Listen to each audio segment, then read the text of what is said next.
دوسرے کی بھلائیوں پر نظر رکھے اور برائیوں پر کڑنا چھوڑ دے، اس لیے کہ اگر انسان دوسرے کی برائیوں پہ کڑتا ہی چلا جائے تو اس سے کوئی نتیجہ نکل نہیں سکتا، کوئی فائدہ ہو نہیں سکتا، اس لیے کہ صرف کڑنے سے کسی کی برائی دور نہیں ہو سکتی۔ مثال کے طور پر اگر آپ کا بچہ بیمار ہے، شدید بخار میں مبتلا ہے، اور آپ پاس بیٹھ کے رونا شروع کر دیں اور روتے چلے جائیں اور روتے چلے جائیں، تو آپ کے رونے سے اس کا بخار نہیں اترے گا جب تک کہ آپ اس کو کسی ڈاکٹر کے پاس نہیں لے جاتے یا اس کو کوئی دوا نہیں دیتے۔ اسی طرح اگر ہمیں کسی کے بارے میں بھی کوئی شکایت ہے یا کسی سے بھی کوئی ناراضگی ہے تو ہم صرف اپنے دل میں کڑنا شروع کر دیں اور زبان سے اس کو نہ بتائیں یا اس کا کوئی علاج یا بندوبست نہ کریں، سوائے اپنے آپ کو جلانے کڑھانے کے اس کا کوئی بھی نتیجہ نہیں نکلے گا۔ لہٰذا انسان کو یہ چاہیے کہ جہاں پر کسی چیز میں خرابی نظر آئے، تو جیسے کہ ہمیں ایک اور حدیث میں حکم دیا گیا کہ من رآ منکم منکرا فلیغیرہ بیدہ، اگر کہیں تم کوئی برائی دیکھو تو کیا کرو، اپنے ہاتھ سے اسے دور کر دو، اس سبب کو ہٹا دو۔ فإن لم یستطع، اگر تم ایسا نہیں کر سکتے،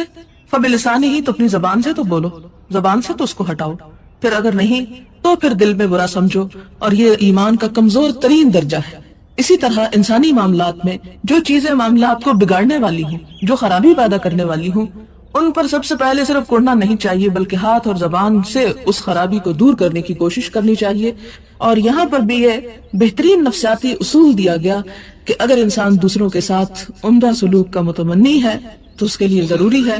کہ وہ دوسرے کی خوبیوں پر نظر ڈالے، اس لیے کہ دنیا میں کوئی انسان بھی ایسا نہیں کہ جو 100% کامل ہو، مکمل ہو، اس میں کوئی خرابی نہ ہو۔ ہر انسان کے اندر چھوٹی موٹی کوئی نہ کوئی کمی بیشی پائی جاتی ہے۔ اگر انسان اس کی وجہ تلاش کر کے اس کے ساتھ گزارا کرنا سیکھ لے تو گزارا بہترین ہو سکتا ہے، لیکن اگر انسان خیر کا ایک بڑا پہلو اگنور کر کے صرف چھوٹی چھوٹی باتوں کو بہت بڑا ایشو بنا لے تو وہ انسان کے اپنے لیے نقصان دہ ہے۔ اب عام طور پر آپ دیکھیں کہ جن گھروں میں طلاقیں واقع ہو جاتی ہیں، اگر آپ کبھی سروے کریں یا آپ انالیسس کریں تو آپ دیکھیں گے بالکل معمولی اور چھوٹی چھوٹی باتیں ہوتی ہیں جن کے بارے میں صبر و تحمل سے کام نہیں لیا جاتا، جذباتی معاملات کیے جاتے ہیں، اور وہ پھر معاملات بڑھتے بڑھتے ایسی حد کو پہنچ جاتے ہیں کہ جس میں انسان کے اپنے ہی لیے نقصان ہے۔ اب دیکھیں کہ جیسے نبی صلی اللہ علیہ وسلم نے فرمایا کہ اگر تم اس کو اس حالت میں فائدہ اٹھا سکتے ہو تو اٹھا لو، اسی طرح ہی اٹھاؤ گے۔ اگر تم سیدھا کرنے کی کوشش کرو گے تو توڑ دو گے اور اس کا نتیجہ کچھ نہیں نکلے گا۔ اگر انسان ایسے حالات میں، جبکہ حالات بہت ہی بگڑ چکے ہوں، پھر بھی اگر انسان نقصان کو برابر کر کے دیکھے کہ ایک وہ تکلیف ہے جو اس شوہر یا بیوی کے ساتھ رہنے پر ہے، کہ کوئی چھوٹی سی چیز، کوئی چھوٹی عادت یا گفتگو یا کوئی رویہ ناپسند ہے، اور دوسری وہ تکلیف ہے جو اس گھر سے نکلنے کے بعد یا اس بیوی کو گھر سے نکال دینے کے بعد، یعنی مرد اور عورت دونوں سوچیں، نکال دینے کے بعد ہے۔ اگر انسان ان دونوں کا جائزہ لے تو وہ تکلیف کہیں بڑی ہے جو اس کے بعد ہے۔ اس لیے اگر انسان تھوڑا پازیٹیولی سوچ لے تو عورت کی برائی یا شوہر کی کوئی عادت جو ناگوار ہے اس پر کنٹرول کیا جا سکتا ہے۔ پچھلے دنوں میں ایک اخبار میں پڑھ رہی تھی کہ کسی شخص نے اپنی پسند کی شادی کی، اور شادی کے کچھ ہی دن کے بعد اپنی جو بیوی تھی، جسے بڑے ارمانوں سے اور بڑی محبت سے وہ بیاہ کے لایا تھا، اس کے نیند میں خراٹے لینے کی عادت کی وجہ سے اس کے ناک کے اندر روئی ڈال دی اور وہ اسی طرح اس کی ڈیتھ ہو گئی۔ تو ظاہر ہے کہ ایک بڑی تکلیف دہ صورتحال ہے۔ کچھ لوگ جو ہیں وہ نہیں سو سکتے خراٹوں کی وجہ سے، ایک شدید قسم کی ڈسٹربنس ہو سکتی، خصوصاً جن لوگوں کی نیند کم ہو۔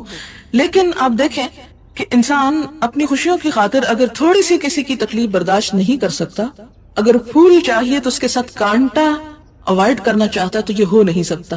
اگر چھوٹی چھوٹی تکلیفیں اور چھوٹی چھوٹی باتیں انسان ان کو بہت بڑا ایشو بنا لے تو زندگی گزارنا مشکل ہو جائے۔ لہٰذا سسرال ہو یا شوہر بیوی کا معاملہ ہو یا کہیں پر انسان جہاں کام کرتا ہو وہاں اپنے ساتھ رہنے والوں کے اور ساتھ کام کرنے والوں کے معاملات ہوں، تو ان تمام معاملات کی خوشحالی کا اور تعلقات کی بہتری کا انحصار اس بات پر ہے کہ انسان کتنا ضبط کرنا جانتا ہے، اور ضبط وہی انسان کر سکتا ہے جو تکبر میں مبتلا نہ ہو، اور جو اپنے آپ کو بڑی چیز نہ سمجھتا ہو، اور جو یہ سمجھتا ہو کہ مجھ سے بھی تو غلطی ہوتی ہے، کیا ہوا اگر دوسرے سے غلطی ہو گئی، کیا میں نہیں چاہتا کہ مجھے معاف کر دیا جائے؟ اگر میں اپنے بارے میں یہ سمجھتا ہوں اور یہ اس بات کی تمنا رکھتا ہوں مجھ سے درگزر کیا جائے تو پھر میرے اندر بھی یہ بات ہونی چاہیے کہ میں دوسروں کی غلطیوں اور کمزوریوں کو درگزر کروں اور انہیں بہت زیادہ امپورٹنس نہ دوں، اس لیے کہ اس دنیا میں صرف خوشیاں ہیں نہیں، ہر پھول کے ساتھ کانٹا ہے اور ہر اچھی چیز کے ساتھ جس کا ڈارک پہلو بھی ہے۔ اگر دن کی روشنی ہے تو رات کا اندھیرا بھی ہے، اور اگر اچھے حالات ہیں تو زندگی میں تلخیاں اور گرمیاں بھی ہیں۔ لہٰذا انسان اچھائی کی امید رکھے اور دوسرے پہلو کو زیادہ سے زیادہ نظر انداز کرتا چلا جائے، یہی زندہ رہنے کا گر ہے۔ اور اگر انسان اس پہلو کو اپنے اوپر غالب کر لیتا ہے جو تکلیف کا ہے تو وہ شخص کہیں بھی دنیا میں چین نہیں پا سکتا۔ پھر اسی طرح اگلی حدیث ہے کہ جناب عمرو بن احوص جشمی رضی اللہ عنہ راوی ہیں کہ میں نے رسول اللہ صلی اللہ علیہ وسلم کے حجۃ الوداع کے موقع پر اللہ تعالیٰ کی حمد و ثنا اور نصائح اور واعظ کے بعد یہ فرماتے ہوئے سنا، خبردار عورتوں کے ساتھ بھلائی کا انداز اختیار رکھو، اس لیے کہ وہ تمہارے پاس قیدی ہیں اور تم ان سے سوائے اپنے خاص حق کے کسی اور چیز کے مالک نہیں ہو۔ تمہیں جس چیز کا نکاح کے بعد اختیار دیا گیا ہے وہ صرف ان کی ذات ہے، باقی جو ان کی اپنی چیزیں ہیں یا ان کے اپنے بھی شوق ہیں یا اپنی بھی خواہشات ہیں تو ان سب پر تمہیں مالک نہیں اور مختار نہیں بنایا گیا۔ ہاں اگر وہ خلاف عصمت و آبرو کوئی حرکت کریں یعنی بے حیائی کا کوئی کام کریں تو بطور سزا یہ کر سکتے ہو کہ اپنے بستر سے انہیں دور رکھو اور ہلکی مار بھی مار سکتے ہو، مگر ضرب شدید نہیں۔ پھر وہ تمہاری بات مان لیں تو اور کوئی تکلیف نہ دو۔ یہ سورۃ النساء کی اس آیت کی تفسیر بھی ہے کہ جس میں یہ آتا ہے کہ فَإِذُوهُنَّ فَاهْجُرُوهُنَّ فِي الْمَضَاجِعِ وَاضْرِبُوهُنَّ، کہ اگر تمہیں ان کے نشوز کا ڈر ہو تو نشوز سے مراد پھر کیا ہوا؟ یہ حدیث اس کی وضاحت کرتی ہے کہ بے حیائی کا ارتکاب، کہ اپنے شوہر کے خاص حق میں کسی دوسرے مرد کو شریک کرے۔ تو ایسی صورت میں مرد کو کیا حکم دیا گیا کہ پہلے تو سمجھائے، نہ سمجھے تو پھر اس سے قطع تعلق ہی کرے، اس پر بھی نہ سمجھے تو پھر تیسرے درجے پہ مار سکتا ہے، لیکن کیسی مار؟ ضرب شدید نہیں، کہ اس کی بھی دو باتیں بتا دی گئی کہ ایسا نہ ہو کہ جس سے جسم کے اوپر کوئی نشان رہ جائے اور ایسا بھی نہ ہو کہ جو چہرے کے اوپر ہو۔ تو پھر حضرت ابن عباس سے کسی نے پوچھا پھر وہ کیا ہو، تو آپ نے کہا جیسے مسواک جیسی چیز سے مارنا۔ واضح رہے کہ تم کو اگر بیویوں پر کچھ حق ہے تو بیوی کو بھی تم پر حق حاصل ہے۔ یہ اللہ تعالیٰ نے عورت کے حق کی حفاظت کی اور فرمایا کہ اگر تمہیں حق ہے بیوی پر تو بیوی کا بھی تم پر حق ہے۔ بیوی پر تمہارا تو حق یہ ہے کہ وہ ان سے ربط و ضبط اور بے تکلفی کا تعلق نہ رکھے جن کو تم ناپسند کرتے ہو۔ یہ ہے شوہر کا حق بیوی کے اوپر کہ بیوی ان کے ساتھ ایسا تعلق نہ رکھے، یعنی دوسرے مردوں کے ساتھ بے تکلفی کا، یا ایسا تعلق کہ جسے شوہر ناپسند کرتا ہو، جس سے وہ غیرت کھاتا ہو یا جس سے وہ ناگوار سمجھتا ہو، یعنی تمہارے بستر تک ان کو رسائی نہ دے یا تمہارے گھر میں تمہارے ناپسندیدہ فرد کو داخل نہ ہونے دے، یعنی شوہر حاضر ہو یا غائب ہو کسی حال میں بھی، کیونکہ اس سے تعلقات جو ہیں ان کے اندر بگاڑ آتا ہے۔ اور ان کا تم پر کیا حق ہے؟ یہ حق ہے کہ ان کے کھانے کپڑے کے انتظام کے ساتھ ان سے حسن و سلوک برتو، یعنی مرد کی ذمہ داری کیا ہے کہ بیوی کو کھانا کپڑا دے اور اس سے اچھا برتاؤ کرے، بہترین اخلاق سے پیش آئے، کیونکہ جب مرد بد اخلاقی کرتا ہے تو عورت تو ہے ہی جذباتی، وہ جذبات میں اور زیادہ بولے گی اور اس سے معاملات بگڑ سکتے ہیں۔ لہٰذا پہلے نمبر پر مرد کو حکم دیا گیا کہ وہ صبر و ضبط سے کام لے۔ اور بیوی کا کیا حق رکھا گیا شوہر کے اوپر کہ وہ کسی ایسے شخص کو اپنے گھر میں نہ آنے دے کہ جس کا آنا شوہر کو ناگوار ہو۔ اگلی حدیث ہے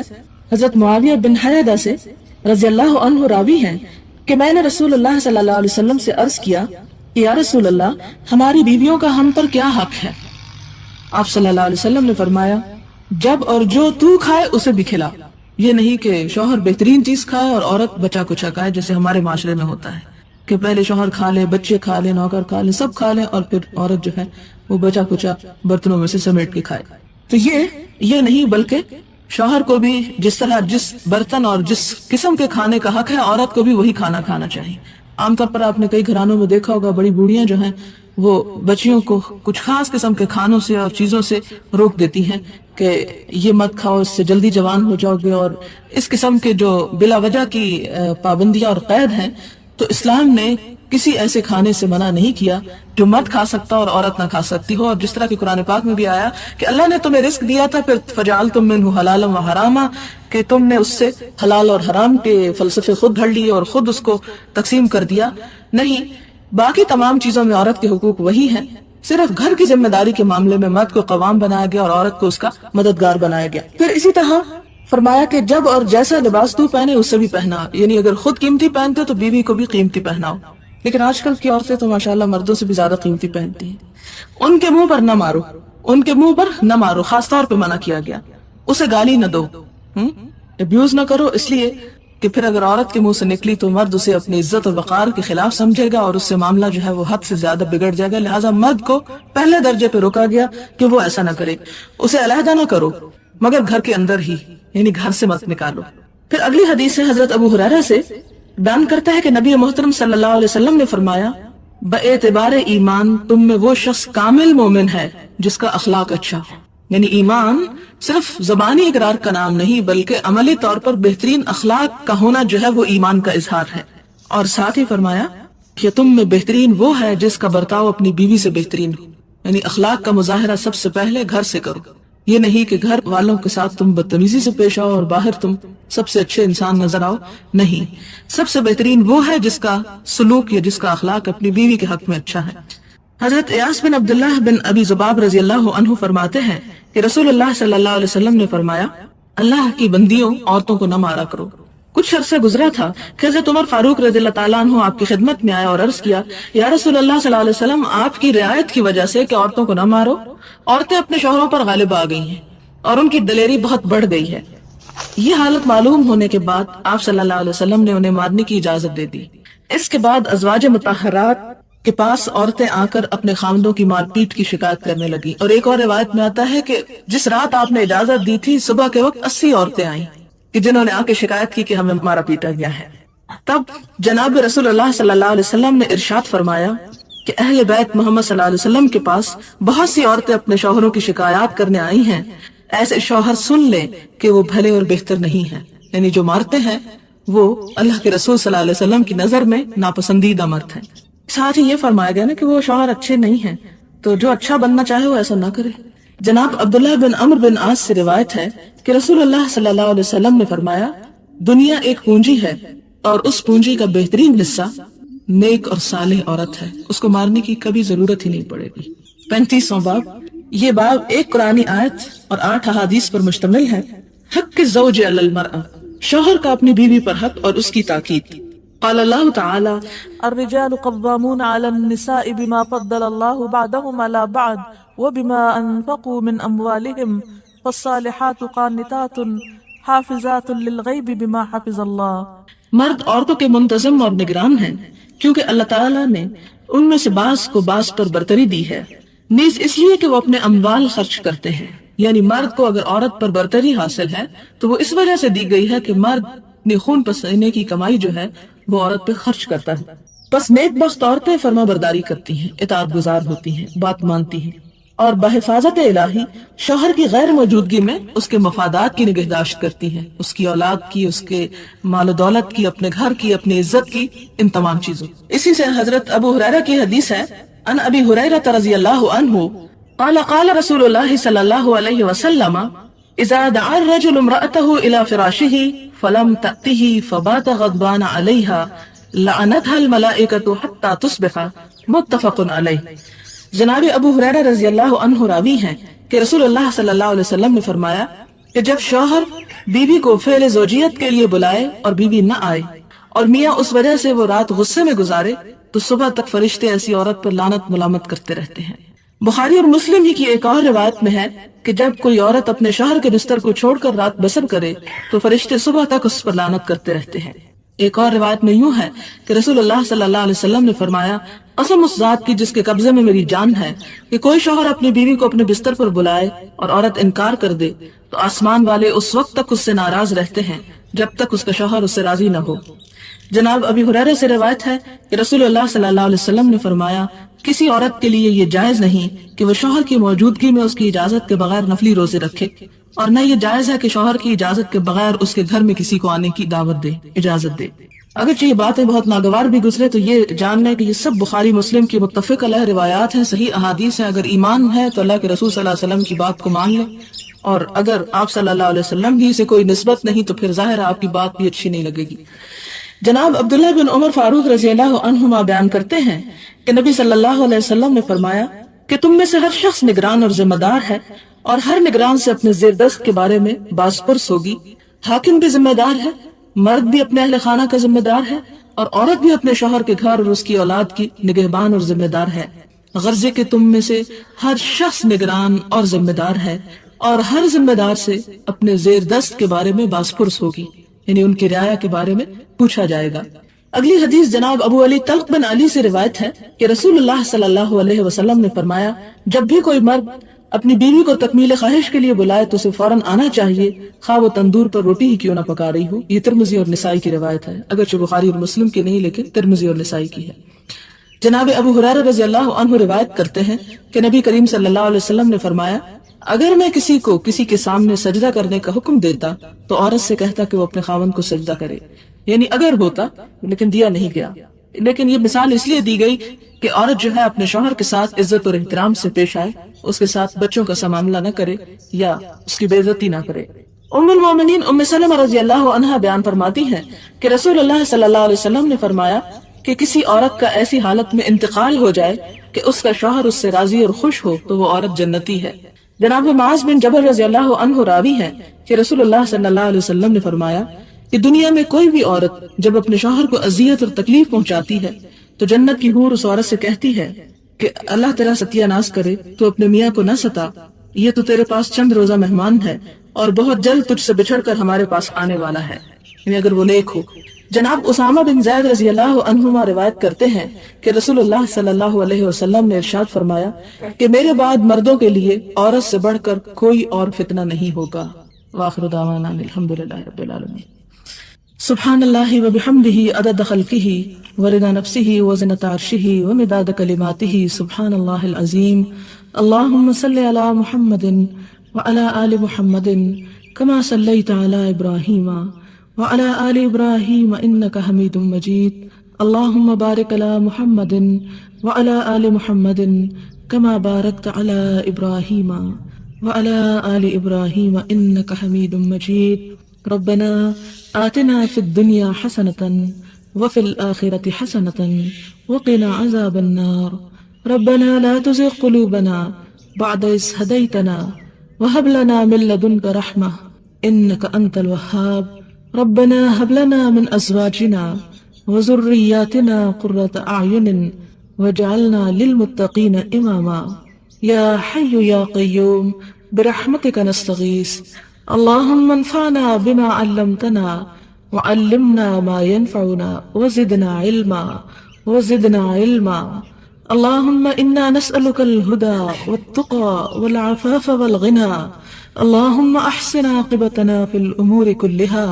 وأجرنا من خزي الدنيا وعذاب الآخرة، اللهم إنا نسألك من الخير كله عاجله وآجله ما علمنا منه وما لم نعلم، اللهم إنا نعوذ بك من شر كله عاجله وآجله ما علمنا منه وما لم نعلم، يا حي يا قيوم برحمتك نستغيث، اللهم إنا نسألك علما نافعا ورزقا طيبا وشفاء من كل داء، اللهم إنا نعوذ بك من قلب لا يخشع ونفس لا تشبع ودعوة لا يستجاب لها وعلم لا ينفع، يا حي يا قيوم برحمتك نستغيث، اللهم طهر قلوبنا من النفاق وعملنا من الرياء ولساننا من الكذب، فإنك تعلم خائنة الأعين وما تخفي الصدور، يا حي يا قيوم برحمتك نستغيث، اللهم إنا نعوذ بك من جهد البلاء ودرك الشقاء وسوء القضاء وشماتة الأعداء، يا حي يا قيوم برحمتك نستغيث، لا إله إلا الله أنت الحليم الكريم، سبحان الله رب العرش العظيم والحمد لله رب العالمين، رب نسألك موجبات رحمتك وعزائم مغفرتك والغنیمة من كل بر۔ جناب ابو ہریرہ رضی اللہ عنہ روایت کرتے ہیں کہ رسول کریم صلی اللہ علیہ وسلم نے فرمایا، کوئی مسلمان اپنی مسلمان عورت سے نفرت نہ کرے، اس لیے کہ اگر اس کو کوئی بات یا عادت اس کی بری لگے تو کوئی دوسری عادت اسے پسند بھی آئے گی، اب افسوس کی بات یہ ہے کہ آج کل کوئی مردوں کو یہ باتیں سمجھانے والا نہیں رہا، جس کی وجہ سے انہوں نے عورتوں کے ساتھ وہ ظلم و ستم اور وہ معاملات شروع کر دیے کہ جو ہونے نہیں چاہیے۔ آپ دیکھیں کہ کتنے خوبصورت انداز میں آپ صلی اللہ علیہ وسلم فرما رہے ہیں کہ کوئی مسلمان اپنی مسلمان بیوی سے نفرت نہ کرے، اور پھر یہ بتایا گیا کہ کیوں نہ کرے، اس لیے کہ اگر ایک چیز ناپسند ہے تو ہو سکتا ہے کہ اسی کی دوسری چیز تمہیں پسند ہو۔ تو گویا پھر باہم اچھی طرح مل جل کر رہنے کا گر کیا ہے کہ انسان دوسرے کی خوبیوں پر نظر رکھے،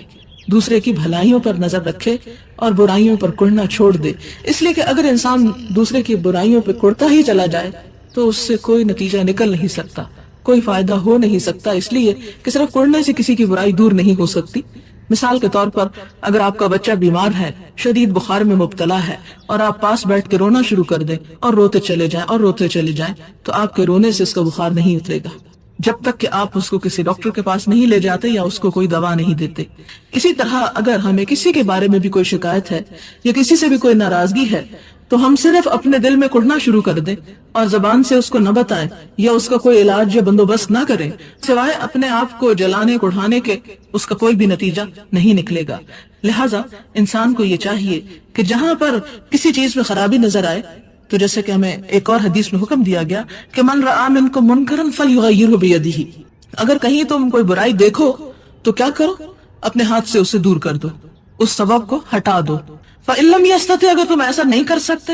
فبلسانہ، تو اپنی زبان سے تو بولو، زبان سے تو اس کو ہٹاؤ، پھر اگر نہیں تو پھر دل میں برا سمجھو، اور یہ ایمان کا کمزور ترین درجہ ہے۔ اسی طرح انسانی معاملات میں جو چیزیں معاملات کو بگاڑنے والی ہوں، جو خرابی پیدا کرنے والی ہوں،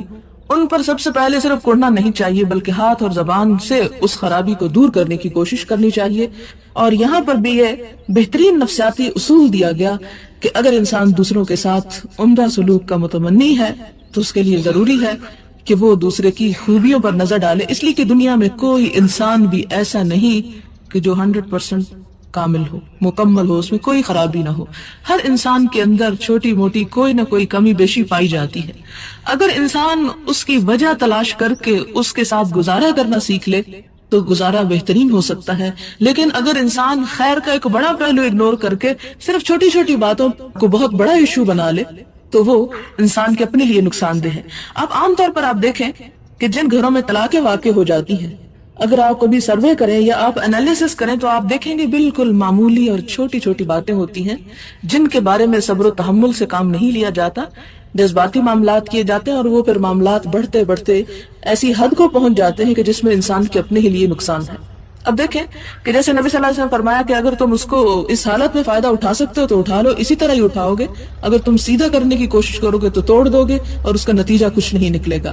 اگر انسان ایسے حالات میں جبکہ حالات بہت ہی بگڑ چکے ہوں پھر بھی اگر انسان نقصان کو برابر کر کے دیکھے کہ ایک وہ تکلیف ہے جو اس شوہر یا بیوی کے ساتھ رہنے پر ہے کہ کوئی چھوٹی سی چیز، کوئی چھوٹی عادت یا گفتگو یا کوئی رویہ ناپسند ہے،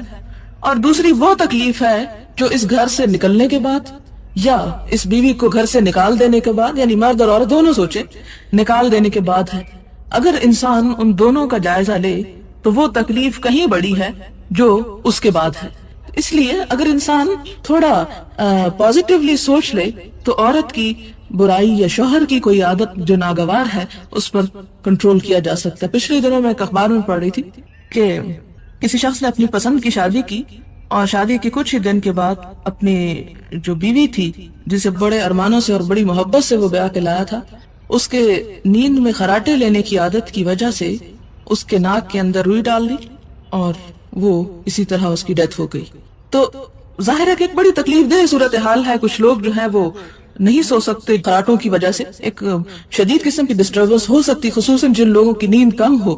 لیکن آپ دیکھیں کہ انسان اپنی خوشیوں کی خاطر اگر تھوڑی سی کسی کی تکلیف برداشت نہیں کر سکتا، اگر پھول چاہیے تو اس کے ساتھ کانٹا اوائڈ کرنا چاہتا ہے تو یہ ہو نہیں سکتا۔ اگر چھوٹی چھوٹی تکلیفیں اور چھوٹی چھوٹی باتیں انسان ان کو بہت بڑا ایشو بنا لے تو زندگی گزارنا مشکل ہو جائے۔ لہٰذا سسرال ہو یا شوہر بیوی کا معاملہ ہو یا کہیں پر انسان جہاں کام کرتا ہو وہاں اپنے ساتھ رہنے والوں کے اور ساتھ کام کرنے والوں کے معاملات ہوں، تو ان تمام معاملات کی خوشحالی کا اور تعلقات کی بہتری کا انحصار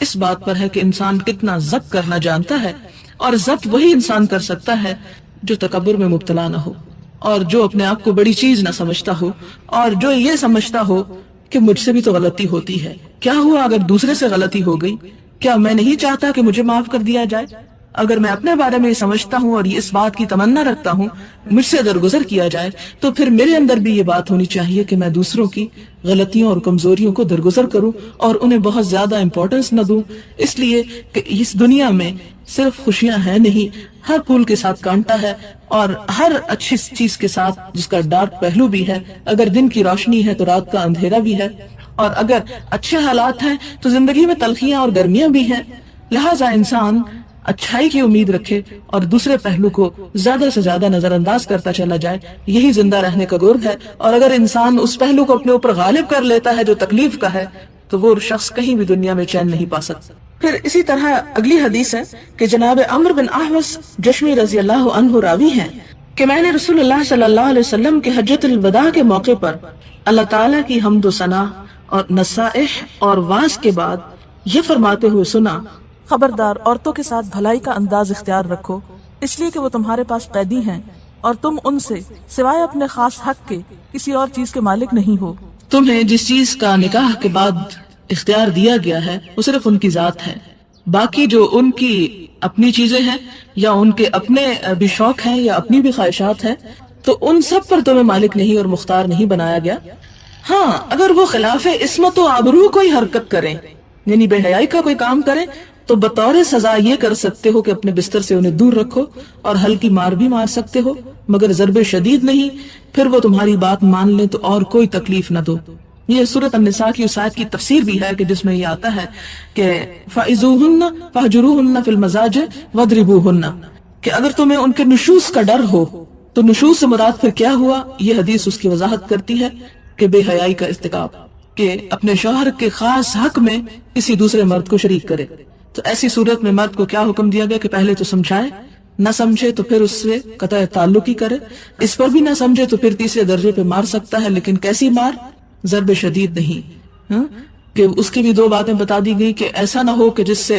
جسم کے اوپر کوئی نشان رہ جائے، اور ایسا بھی نہ ہو کہ جو چہرے کے اوپر ہو۔ تو پھر حضرت ابن عباس سے کسی نے پوچھا پھر وہ کیا ہو، تو آپ نے کہا جیسے مسواک جیسی چیز سے مارنا۔ واضح رہے کہ تم کو اگر بیویوں پر کچھ حق ہے تو بیوی کو بھی تم پر حق حاصل ہے۔ یہ اللہ تعالیٰ نے عورت کے حق کی حفاظت کی اور فرمایا کہ اگر تمہیں حق ہے بیوی پر تو بیوی کا بھی تم پر حق ہے۔ بیوی پر تمہارا تو حق یہ ہے کہ وہ ان سے ربط و ضبط اور بے تکلفی کا تعلق نہ رکھے جن کو تم ناپسند کرتے ہو۔ یہ ہے شوہر کا حق بیوی کے اوپر کہ بیوی ان کے ساتھ ایسا تعلق نہ رکھے، یعنی دوسرے مردوں کے ساتھ بے تکلفی کا، یا ایسا تعلق کہ جسے شوہر ناپسند کرتا ہو، جس سے وہ غیرت کھاتا ہو یا جس سے وہ ناگوار سمجھتا ہو، یعنی تمہارے بستر تک ان کو رسائی نہ دیں، یا تمہارے گھر میں تمہارے ناپسندیدہ فرد کو داخل نہ ہونے دیں، یعنی شوہر حاضر ہو یا غائب ہو کسی حال میں بھی، کیونکہ اس سے تعلقات جو ہیں ان کے اندر بگاڑ آتا ہے۔ اور ان کا تم پر کیا حق ہے؟ یہ حق ہے کہ ان کے کھانے کپڑے کے انتظام کے ساتھ ان سے حسن و سلوک برتو، یعنی مرد کی ذمہ داری کیا ہے کہ بیوی کو کھانا کپڑا دے اور اس سے اچھا برتاؤ کرے، بہترین اخلاق سے پیش آئے، کیونکہ جب مرد بد اخلاقی کرتا ہے تو عورت تو ہے ہی جذباتی، اور جذبات میں اور زیادہ بولے گی اور اس سے معاملات بگڑ سکتے ہیں۔ لہٰذا پہلے نمبر پر مرد کو حکم دیا گیا کہ وہ صبر و ضبط سے کام لے۔ اور بیوی کا کیا حق رکھا گیا شوہر کے اوپر کہ وہ کسی ایسے شخص کو اپنے گھر میں نہ آنے دے کہ جس کا آنا شوہر کو ناگوار ہو۔ اگلی حدیث ہے حضرت معاویہ بن حیدہ سے رضی اللہ عنہ راوی ہیں کہ میں نے رسول اللہ صلی اللہ علیہ وسلم سے عرض کیا کہ یا رسول اللہ، ہماری بیویوں کا ہم پر کیا حق ہے؟ آپ صلی اللہ علیہ وسلم نے فرمایا، جب اور جو تو کھائے اسے بھی کھلا۔ یہ نہیں کہ شوہر بہترین چیز کھائے اور عورت بچا کچھا کھائے، جیسے ہمارے معاشرے میں ہوتا ہے کہ پہلے شوہر کھا لے، بچے کھا لے، نوکر کھا لے، سب کھا لے، اور پھر عورت جو ہے وہ بچا کچھا برتنوں میں سے سمیٹ کے کھائے۔ تو یہ نہیں، بلکہ شوہر کو بھی جس طرح جس برتن اور جس قسم کے کھانے کا حق ہے، عورت کو بھی وہی کھانا کھانا چاہیے۔ عام طور پر آپ نے کئی گھرانوں میں دیکھا ہوگا، بڑی بوڑھیاں جو ہیں وہ بچیوں کو کچھ خاص قسم کے کھانوں سے اور چیزوں سے روک دیتی ہیں کہ یہ مت کھاؤ، اس سے جلدی جوان ہو جاؤ گے، اور اس قسم کے جو بلا وجہ کی پابندیاں اور قید ہیں۔ تو اسلام نے کسی ایسے کھانے سے منع نہیں کیا جو مرد کھا سکتا اور عورت نہ کھا سکتی ہو، اور جس طرح کہ قرآن پاک میں بھی آیا کہ اللہ نے تمہیں رزق دیا تھا، پھر فجعلتم منہ حلالا و حراما، کہ تم نے اس سے حلال اور حرام کے فلسفے خود گھڑ لیے اور خود اس کو تقسیم کر دیا۔ نہیں، باقی تمام چیزوں میں عورت کے حقوق وہی ہیں، صرف گھر کی ذمہ داری کے معاملے میں مرد کو قوام بنایا گیا اور عورت کو اس کا مددگار بنایا گیا۔ پھر اسی طرح فرمایا کہ جب اور جیسا لباس تو پہنے اس سے بھی پہنا، یعنی اگر خود قیمتی پہنتے تو بیوی کو بھی قیمتی پہناؤ۔ لیکن آج کل کی عورتیں تو ماشاءاللہ مردوں سے بھی زیادہ قیمتی پہنتی ہیں۔ ان کے منہ پر نہ مارو، ان کے منہ پر نہ مارو، خاص طور پہ منع کیا گیا۔ اسے گالی نہ دو، ابیوز نہ کرو، اس لیے کہ پھر اگر عورت کے منہ سے نکلی تو مرد اسے اپنی عزت اور وقار کے خلاف سمجھے گا اور اس سے معاملہ جو ہے وہ حد سے زیادہ بگڑ جائے گا۔ لہٰذا مرد کو پہلے درجے پہ روکا گیا کہ وہ ایسا نہ کرے، اسے علیحدہ نہ کرو مگر گھر کے اندر ہی، یعنی گھر سے مت نکالو۔ پھر اگلی حدیث ہے حضرت ابو ہریرہ سے، بیان کرتا ہے کہ نبی محترم صلی اللہ علیہ وسلم نے فرمایا،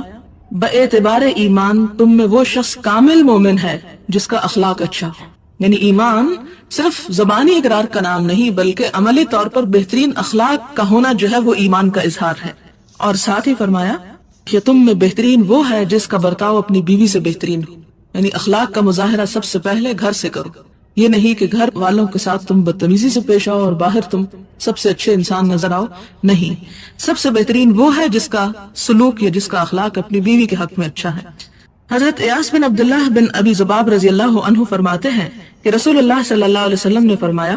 اللہ کی بندیوں عورتوں کو نہ مارا کرو۔ کچھ عرصہ گزرا تھا کہ حضرت عمر فاروق رضی اللہ تعالیٰ عنہ آپ کی خدمت میں آیا اور عرض کیا، یا رسول اللہ صلی اللہ علیہ وسلم، آپ کی رعایت کی وجہ سے کہ عورتوں کو نہ مارو، عورتیں اپنے شوہروں پر غالب آ گئی ہیں اور ان کی دلیری بہت بڑھ گئی ہے۔ یہ حالت معلوم ہونے کے بعد آپ صلی اللہ علیہ وسلم نے انہیں مارنے کی اجازت دے دی۔ اس کے بعد ازواج مطہرات کے پاس عورتیں آ کر اپنے خامدوں کی مار پیٹ کی شکایت کرنے لگی، اور ایک اور روایت میں آتا ہے کہ جس رات آپ نے اجازت دی تھی صبح کے وقت 80 عورتیں آئیں کہ جنہوں نے آ کے شکایت کی کہ ہمیں مارا پیٹا گیا ہے۔ تب جناب رسول اللہ صلی اللہ علیہ وسلم نے ارشاد فرمایا کہ اہل بیت محمد صلی اللہ علیہ وسلم کے پاس بہت سی عورتیں اپنے شوہروں کی شکایات کرنے آئی ہیں، ایسے شوہر سن لیں کہ وہ بھلے اور بہتر نہیں ہیں، یعنی جو مارتے ہیں وہ اللہ کے رسول صلی اللہ علیہ وسلم کی نظر میں ناپسندیدہ مرد ہیں۔ ساتھ ہی یہ فرمایا گیا نا کہ وہ شوہر اچھے نہیں ہیں، تو جو اچھا بننا چاہے وہ ایسا نہ کرے۔ جناب عبداللہ بن عمرو بن عاص سے روایت ہے کہ رسول اللہ صلی اللہ علیہ وسلم نے فرمایا، دنیا ایک پونجی ہے اور اس پونجی کا بہترین حصہ نیک اور صالح عورت ہے، اس کو مارنے کی کبھی ضرورت ہی نہیں پڑے گی۔ 35واں باب، یہ باب ایک قرآنی آیت اور 8 احادیث پر مشتمل ہے۔ حق الزوج علی المرأة، شوہر کا اپنی بیوی پر حق اور اس کی تاکید۔ قال اللہ تعالی، الرجال قوامون على النساء بما فضل الله بعضهم على بعض وبما انفقوا من اموالهم فالصالحات قانتات حافظات للغیب بما حفظ اللہ۔ مرد عورتوں کے منتظم اور نگران ہیں کیونکہ اللہ تعالیٰ نے ان میں سے بعض کو بعض پر برتری دی ہے، نیز اس لیے کہ وہ اپنے اموال خرچ کرتے ہیں۔ یعنی مرد کو اگر عورت پر برتری حاصل ہے تو وہ اس وجہ سے دی گئی ہے کہ مرد اپنی خون پسینے کی کمائی جو ہے وہ عورت پہ خرچ کرتا ہے۔ بس نیک بخت عورتیں فرما برداری کرتی ہیں، اطاعت گزار ہوتی ہیں، بات مانتی ہیں، اور بحفاظت الہی شوہر کی غیر موجودگی میں اس کے مفادات کی نگہداشت کرتی ہیں، اس کی اولاد کی، اس کے مال و دولت کی، اپنے گھر کی، اپنی عزت کی، ان تمام چیزوں۔ اسی سے حضرت ابو ہریرہ کی حدیث ہے، ان ابی ہریرہ رضی اللہ عنہ قال قال رسول اللہ صلی اللہ علیہ وسلم، اذا دعا الرجل امرأته الى فراشه فلم تأته فبات غضبان عليها لعنتها الملائكة حتى تصبح، متفق علیہ۔ جناب ابو ہریرہ رضی اللہ عنہ راوی ہیں کہ رسول اللہ صلی اللہ علیہ وسلم نے فرمایا کہ جب شوہر بیوی کو فعل زوجیت کے لیے بلائے اور بیوی نہ آئے اور میاں اس وجہ سے وہ رات غصے میں گزارے تو صبح تک فرشتے ایسی عورت پر لعنت ملامت کرتے رہتے ہیں۔ بخاری اور مسلم ہی کی ایک اور روایت میں ہے کہ جب کوئی عورت اپنے شوہر کے بستر کو چھوڑ کر رات بسر کرے تو فرشتے صبح تک اس پر لعنت کرتے رہتے ہیں۔ ایک اور روایت میں یوں ہے کہ رسول اللہ صلی اللہ علیہ وسلم نے فرمایا، قسم اس ذات کی جس کے قبضے میں میری جان ہے، کہ کوئی شوہر اپنی بیوی کو اپنے بستر پر بلائے اور عورت انکار کر دے تو آسمان والے اس وقت تک اس سے ناراض رہتے ہیں جب تک اس کا شوہر اس سے راضی نہ ہو۔ جناب ابی ہریرہ سے روایت ہے کہ رسول اللہ صلی اللہ علیہ وسلم نے فرمایا، کسی عورت کے لیے یہ جائز نہیں کہ وہ شوہر کی موجودگی میں اس کی اجازت کے بغیر نفلی روزے رکھے، اور نہ یہ جائز ہے کہ شوہر کی اجازت کے بغیر اس کے گھر میں کسی کو آنے کی دعوت دے، اجازت دے۔ اگرچہ یہ باتیں بہت ناگوار بھی گزرے تو یہ جان لیں کہ یہ سب بخاری مسلم کی متفق علیہ روایات ہیں، صحیح احادیث ہیں۔ اگر ایمان ہے تو اللہ کے رسول صلی اللہ علیہ وسلم کی بات کو مان لیں، اور اگر آپ صلی اللہ علیہ وسلم ہی سے کوئی نسبت نہیں تو پھر ظاہر ہے آپ کی بات بھی اچھی نہیں لگے گی۔ جناب عبداللہ بن عمر فاروق رضی اللہ عنہما بیان کرتے ہیں کہ نبی صلی اللہ علیہ وسلم نے فرمایا کہ تم میں سے ہر شخص نگران اور ذمہ دار ہے، اور ہر نگران سے اپنے زیر دست کے بارے میں باز پرس ہوگی۔ حاکم بھی ذمہ دار ہے، مرد بھی اپنے اہل خانہ کا ذمہ دار ہے، اور عورت بھی اپنے شوہر کے گھر اور اس کی اولاد کی نگہبان اور ذمہ دار ہے۔ غرض کہ تم میں سے ہر شخص نگران اور ذمہ دار ہے، اور ہر ذمہ دار سے اپنے زیر دست کے بارے میں باز پرس ہوگی، یعنی ان کی رعایا کے بارے میں پوچھا جائے گا۔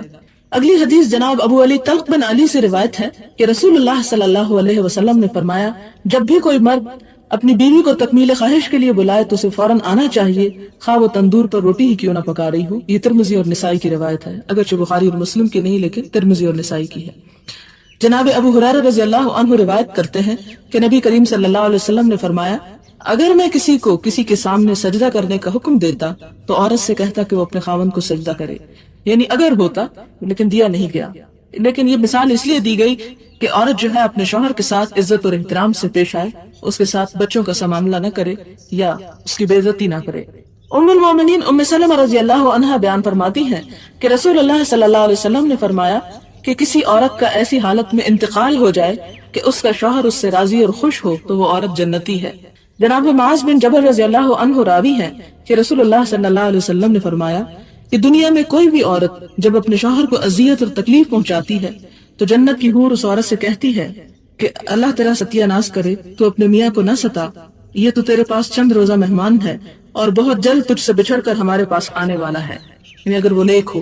جناب اسامہ بن زید رضی اللہ عنہما روایت کرتے ہیں کہ رسول اللہ صلی اللہ علیہ وسلم نے ارشاد فرمایا کہ میرے بعد مردوں کے لیے عورت سے بڑھ کر کوئی اور فتنہ نہیں۔